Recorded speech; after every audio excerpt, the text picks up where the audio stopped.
ළමයි ඔයාලට කොහොමද? ඉතින් අද හරිම ලස්සන දවසක් හරිද? ඉතින් මාත් එක්ක යමු ලස්සන දිව්‍ය ලෝකයක් බලන්න. එන්න කියන්න. ඉතින් ඔයාලා දැනටමත් දන්නවා මම කොහෙද යන්නේ කියලා හරිද? හැබැයි මේතන දන්න අයත් ඉන්නවා, දන්නේ නැති කට්ටියක් ඉන්නවා. ඉතින් හැමෝටම ආදරයෙන් ඉල්ලා සිටිනවා හැමෝම වීඩියෝ එක බලමු කියලා. ඉතින් අපි යන්නේ අපි ගෙවල් පාරෙන්මයි. මේ මුල්තලාව ටවුන් එක. මේ පැත්තෙන් තමයි අපි යන්නේ. ඉතින් අපි යමු ළමයි. මම යන ගමන් ඔයාලට පුංචි විස්තරයක් කියන්නම්. 2014 අවුරුද්දේ ලදු කැලෑවක් සංරක්ෂණය කරලා තමයි මේ පුදබිම නිර්මාණය වෙලා තියෙන්නේ. මෙතනදී කැලෑව සංරක්ෂණය කරලා කියලා විශේෂයෙන්ම සඳහන් වෙලා තියෙනවා. මේ ගම්මානියාවට ගොඩාක් ඉන්න මුස්ලිම් ජනතාව. ඒ වුණාට මේ ජනතාව හැමෝම එකතු වෙලා දාස්පතිය මල් පූජාව, චෛත්‍ය වන්දනා වැඩසටහන්, පොහොය වැඩසටහන් හැමෝම එකතුලා කරනවා. ඉතින් අපි ආවා. දැන් අපි යමු බයික් එක පාක් කරලා එතනින් එහාට මොකද වෙන්නේ කියලා බලන්න. අන්න දැන් අපි යනවා මල් ගන්න. නෙළුම් මල් එතන තියෙනවා ගන්න. එතන දිගටම කඩවල් තියෙනවා ගන්න පුළුවන්. එතනින් මල් ටිකක් ගන්න තමයි යන්නේ. මාරම අවුවක් තියෙන ඔහොම ඇවිත්තට කකුල් දෙක පිච්චෙන තරමට අවුව තියෙනවා. ඉතින් අපි යමු. තමයි ඔයාලට මම කියන්නේ මේ දවස්වල අවුව යනවා නම් එහෙම යනවා නම් සන්ස්ක්‍රීන් පාවිච්චි කරන්න. නැත්නම් මේ කවර් කරගෙන යන්න. හරිද? එච්චරට මාරම අවුවක් තියෙන්නේ. මන් දන්නේ එදා අපි ගිය දවසේ ගොඩක් අවුව තිබ්බා. හැබැයි අපේ වැඩේ කරගන්න ලේසි වුණා. අපි vlog එකක් කරන්න තමයි ගියේ. අපි වඳින්න සාමාන්‍ය යනවා. රැයට තමයි ගොඩක් යන්නේ. හැබැයි අපි මේ ටයිම් එකේ ගියේ මේ vlog එකක් කරන්න අයිඩියා එකක් තිබ්බ නිසා. ඉතින් අපි යමු ළමයි. මං ඉතින් එහාට මේ විස්තර කරන්න. ඔය දවස්වල නම් සාමාන්‍ය සෙනග ඉන්නවා. හැබැයි අපි ගිය දවසේ සෙනගත් අඩුයි. ඒක හොඳයි මේ කියන්නේ. සෙනග ගොඩක් ඉතින් වීඩියෝ එක අපිට ඕන විදිහට කරගන්න බැහැනේ. ඒ නිසා ඒක තවත් ලේසි වුණා. අපිට ඕන විදිහට හැමදේම ඒ විදිහටම තිබුණා. අපිට හරිම ලේසි ඉතින්. ඒත් සමහර දවස්වල දාස්පතිය මල් පූජාව, පොය දවස්වලට මේ මාර විදිහට සෙනග ඉන්නේ මේ නෙල්ලිගල පන්සලේ උත්සන්න සෙනග ඉන්නවා. ඒක කියන්නේ අපේ වෙලාව හොඳයි කියලා මට හිතෙනවා. වීඩියෝ කරගන්න ලේසි වුණා. එතන මේ චූටි තැනක් තියෙන්නේ. එතන තියෙන ආබාධිත කට්ටියට යන්න.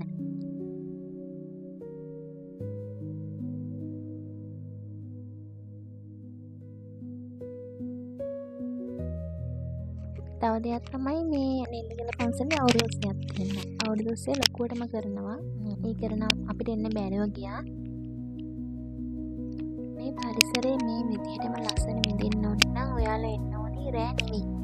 එන්න ඕනේ උදේ. දුර ඉන්න කට්ටිය නම් පාන්දර වගේ එන්න පුළුවන්. නැත්නම් විතර 10ට 9 10 11 ටයිම් එකට සෙට් වෙන්න ආව නම් ඇත්තට මාරම ලස්සන වීඩියෝ එකක් බලන්න පුළුවන්. ඇත්තටම හරිම ලස්සනයි. මට එන්න හිතුන්නේ නැහැ මම වීඩියෝ කරන්න ගියාට. අවුව නිසා ගොඩක් වෙලා ඉන්න බෑ. මේකට අමාරුයි. ඒ නිසාම තමයි ආවේ. මේ බෝගනිලා ගහින් මම උඩින් ප්‍රයෝජන ගත්තා. ඇත්තටම මාර ලස්සනට බෝගනිලා කියන්නේ අවුව තියෙනවා නම් ලස්සනටම හැදෙන මල් ජාතියක්. එතනින් එහාට බලමු මොකද වෙන්නේ කියලා. මේ ගත්ත මල් ටික පූජා කරන්න. නැත්නම් මේ මල් අතේ තියන් හිටියාම කැලෙනවනේ. ඒ නිසා මේ පූජා කරලා ඉමු. බලන්නකො ළමයි උසාවි 70කින් යුත් මේ බුබුලාකාර චෛත්‍ය නිල් පාට බෑග්ග්‍රවුන්ඩ් එකේ ලස්සනට පේන හැටි. අනිකුත් රන්වන් නිර්මාණ අතර කැපී පේනවා මේ ස්තූපය.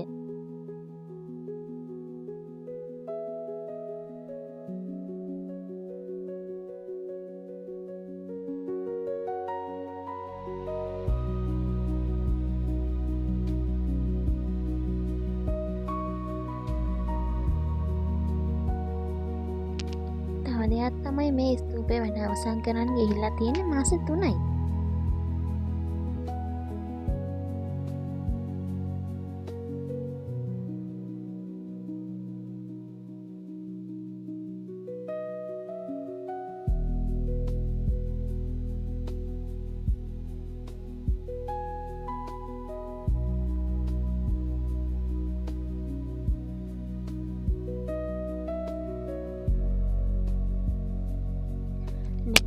කිව්වහම අපිට කියන්නේ ටක් ගාලා මතක් වෙනවනේ මේ සුමන සමන් දෙවියන්ගේ ප්‍රතිමාව. ඒත් එක්කම මේ සුදු වැතෙක් ඒකම අපිට ඇත්තට මතක් වෙනවා. මොකද ගොඩාක් දැන්වීම් වල අපි දකින්නවා ඒ පිළිවෙල දකින්නවා. හරිද? ඉතින් මං ගොඩාක්ම කැමති නෙල්ලිගලට ගියාම මෙන්න මෙතෙන්ට යන්න. මෙතන view එක මේ මෙතන මේ පිළිමය තියෙන ඒක බලන්න මං ගොඩක් ආසයි. අනික මේ බයකුත් තියෙනවා නැත්තේ නැහැ. මොකද වටේම පේනවා. අපි ගලක් උඩ වගේ හදලා තියෙන එතන. ඒ නිසා ගොඩක් බයයි. ඒ බය වුණාට එතනට වෙලා ඉන්නකොට මං හිතට මානව සැනසීමක් දැනෙන්නේ. ඇත්තටම මේ මම එතනලා ඉඳලා මම කොහොම හරි ඇස් දෙක වහගෙන හිටියා චුට්ටක් කියලා. ඒම ඇස් දෙක වහන් ඉඳලා ඇස් දෙක අරිනකොට එකපාරටම හිතා ගන්න බෑ මම මේ කොහෙද ඉන්නේ කියලා. ඔයාලා දන්නවනේ මේ දැන් නෙල්ලිගල හදලා තියෙන ගලක් උඩ කියලා. ඉතින් මුහුද මට්ටමේ ඉඳලා මීටර 700ක් උසින් තමයි නෙල්ලිගල හදලා තියෙන්නේ. ඉතින් හන්තාන හුන්නස්ගිරිය අඳාගල අලගල්ල බතලේගල අම්බුලුවාව ඇටිගල රමසාර කන්ද ශ්‍රීපාදේ පිදුරුතලාගල යන මේ කඳු සියල්ලම අංශක 360ක දර්ශන පතයකින් නරඹන්න පුළුවන්. අවුරුදු 6ක් වගේ කාලයක් ගිහිල්ලා තියෙනවා මේක හදන්න.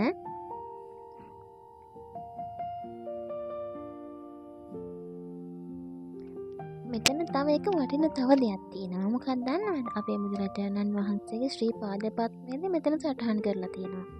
ඉතින් මම ශ්‍රී පාදයට වැඳ පුදාගත්ත කියලා මම හිතනවා ඒ වෙලාවේ. බලන්නකෝ ඒකත් එක්ක view එක කොහොමද කියලා. ලස්සනයිනේ. මට දැන් මේ වීඩියෝ එක බලනකොට මට දැනෙන්නේ මම ආයෙමත් ඒ ටයිම් එකේ නෙල්ලිගලට ගියා වගේ. මෙහි බෝධීන් වහන්සේත් ගොඩක් විශේෂයි. මොකද රන්වන් පාත්‍රයක තමයි බෝධීන් වහන්සේ සිටින්නේ.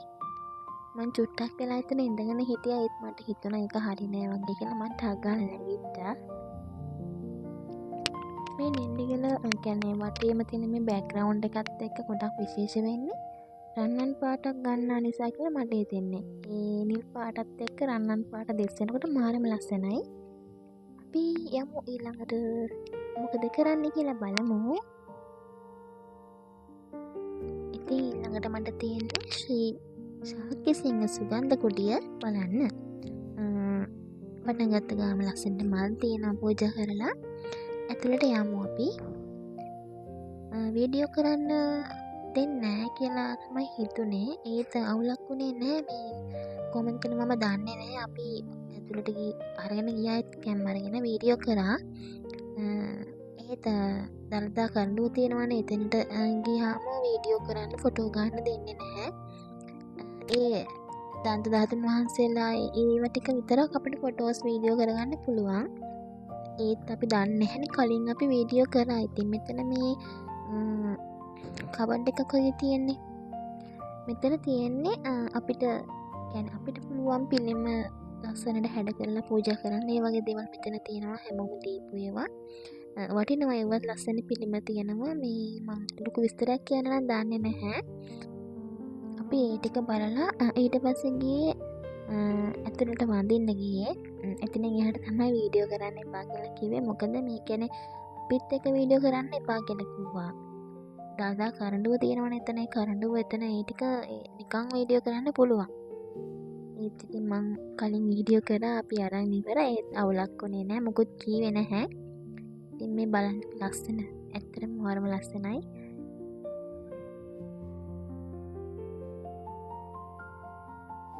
ඉතින් මෙතන සර්වඥ කීර්තිදාතන් වහන්සේලා වගේම තවත් තියෙන්නේ සර්වඥ ශාරීරික දාතන් වහන්සේලා. ඒ වගේ දාතන් වහන්සේලා ගොඩක් මෙතන තැන්පත් කරලා තියෙනවා. අපි ඒවත් උක වෙද පුදාගෙන ඉතින් මෙහාට මෙතනට අපිට කැමති මුදල් ප්‍රමාණයක් පූජා කරන්න පුළුවන්. ආයෙමත් එළියට ඇවිල්ලා ටිකට් එකකුත් අරගෙනම අපි එළියට යන්න ගත්තා. හැබැයි මේ මෙතන චුට්ටක් සනීපයි අවුව නැහැනේ. ඒ නිසා මෙතනින් ආයෙ එළියට බැස්සලා පස්සේ ආයෙමත් අවුවයි. ඒත් අවුව තිබුණාට ලස්සන ඊට වැඩි නිසා අවුව කියන එක අපි අමතක කරලා දැම්මා. ඊට පස්සේ මම ගියේ මේ රන්වන් සෑයට. එතන මොකද පූජා කරේ නැහැ. මම එතනට ගිහිල්ලා බලලා චුට්ටක් වෙලා ඉඳලා මම ඊට පස්සේ ආවා. ඉතින් හරිම දුකයි. දැන් ඉතින් vlog එක ඉවර වෙන ළඟම එනවා. තව චුට්ටකින් ඉතින් අපි යන්න එපෙයි. ඉතින් මේ තියෙන්නේ නෙල්ලිගල ඇහැල ගහ. හරිද? ඒක මල් ගොඩාක් පිපිලා තිබ්බා. ඉතින් මට ඒක අමතක කරන්න බෑ. මම එතෙන්ට ගියා ෂෝල් එකත් අයින් කරා. මොකද එතන චුට්ටක් හැමලා තිබ්බ නිසා. පොඩ්ඩක් එහාට යද්දි මම දැක්කා මට ඉඳ ගන්නත් ප්ලේස් එකක් තියෙනවා කියලා. ඊට පස්සේ මම චුට්ටක් ඉඳගත්තා. හැබැයි ඉඳගෙන ඉන්නවා කියලා එහෙම ඉන්න බෑ. ඔව් සැරයි මාර විදිහට. පොඩි වීඩියෝ දෙක තුනක් ගන්න ගල් ඉවසගෙන හිටියා. එතනින් එහාට ඉන්න බෑ. මොකද දැන් අපි යායුතුයි ගෙදර. ඒ නිසා ඔන්න මම දැන් යනවා. අදින් ඉතින් vlog එක ඉවරයි.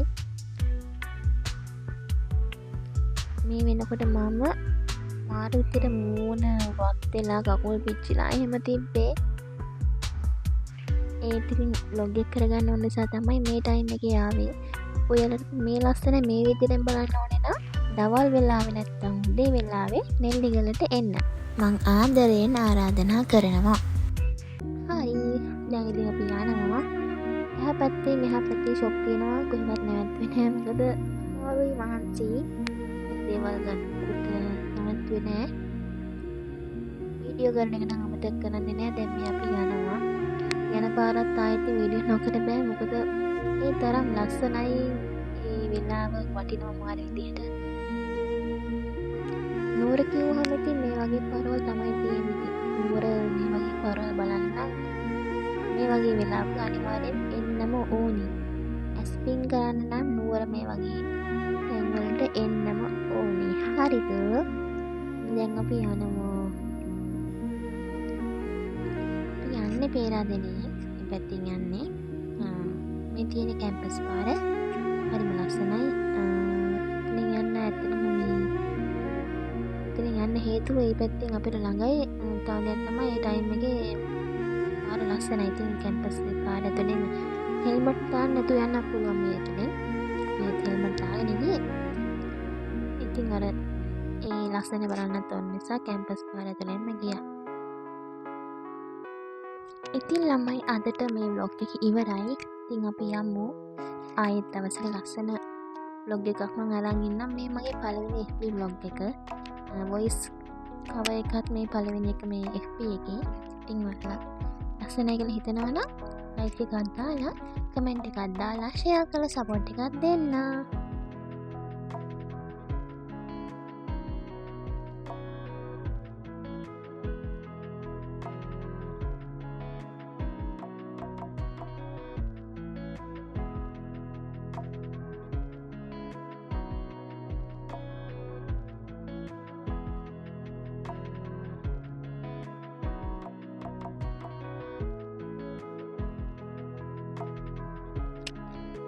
එහෙනම් මගේ vlog එක බලපු ඔයාලා හැමෝටම සතුටින් පරිස්සමෙන් ඉන්න ලැබෙන්න කියලා මම ප්‍රාර්ථනා කරනවා.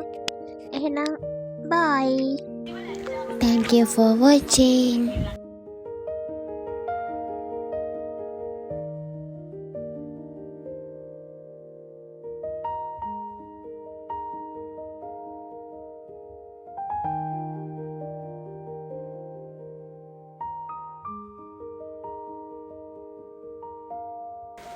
Have a nice day.